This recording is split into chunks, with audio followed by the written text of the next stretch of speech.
Visual Web Developer 2008 Express Edition is Microsoft's free integrated development environment to help you get started quickly building ASP.NET pages and websites.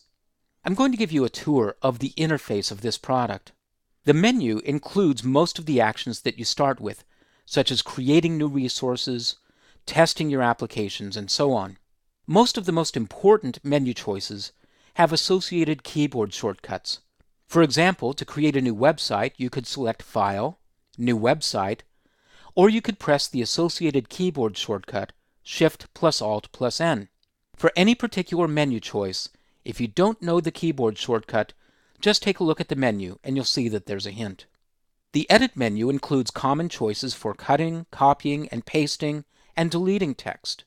You'll also find a number of options for searching for text under the Find and Replace menu choice.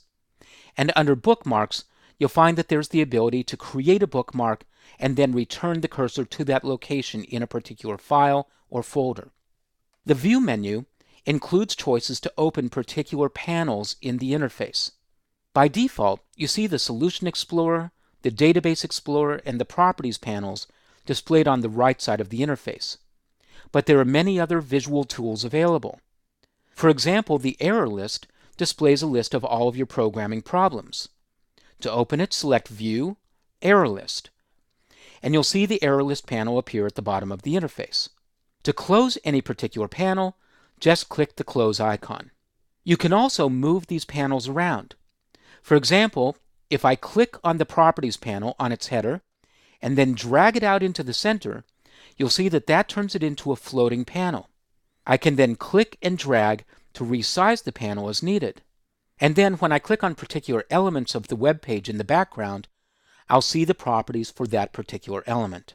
You can close a panel by clicking the Close icon, and then bring it up again by either using the menu choice, or as I'll do here, by pressing F4. When you bring it back up, it will open using the same dimensions that it had when you closed it. So you can easily customize the look and feel of Visual Web Developer to make it look the way you want.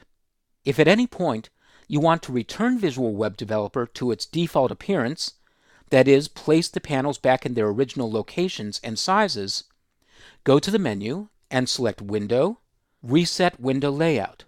After confirming by clicking Yes, you'll see that everything goes back to its original positions. There are three special panels over on the left, known as the Toolbox, the CSS Properties, and the Manage Styles panels.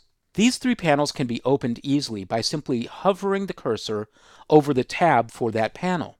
Here, I've moved the cursor over the Toolbox tab, and the Toolbox panel slides in from the left. I can then navigate around, scroll up and down, and select items that I want to work with, and then I can either move the cursor off the panel and then click on the background web page, and you'll see that the Toolbox panel responds by sliding back into place.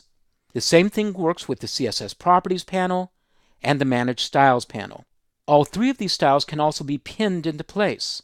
When you click the Pin button, that makes it no longer a sliding panel, but now a panel that's pinned into place. And then once again, you can reset the window layout by selecting Window, Reset Window Layout, and confirming. There are various tools on the toolbar above the editing area. For example, if I wanted to take this text and turn it into a heading 1, I'd simply select the text, then go up to the toolbar, pull down the list of available formats, and select heading 1 or the H1 tag. Visual Web Developer responds by wrapping that text in the H1 tag set. And if I then go down to the bottom of the editing area and click the Source button, I'll see the result that the span tag that contains the text Hello World has been wrapped inside the H1 tag set. If you're an experienced HTML developer, you'll find that Visual Web Developer helps you with a certain amount of HTML coding, but leaves most of the HTML coding up to you. Finally, there's the use of cascading style sheets. You can create cascading style sheet rules easily using the CSS Properties panel, and then apply those rules to selected parts of your web page. I describe these features at more length in the chapter of this video series about ASP.NET and visual design.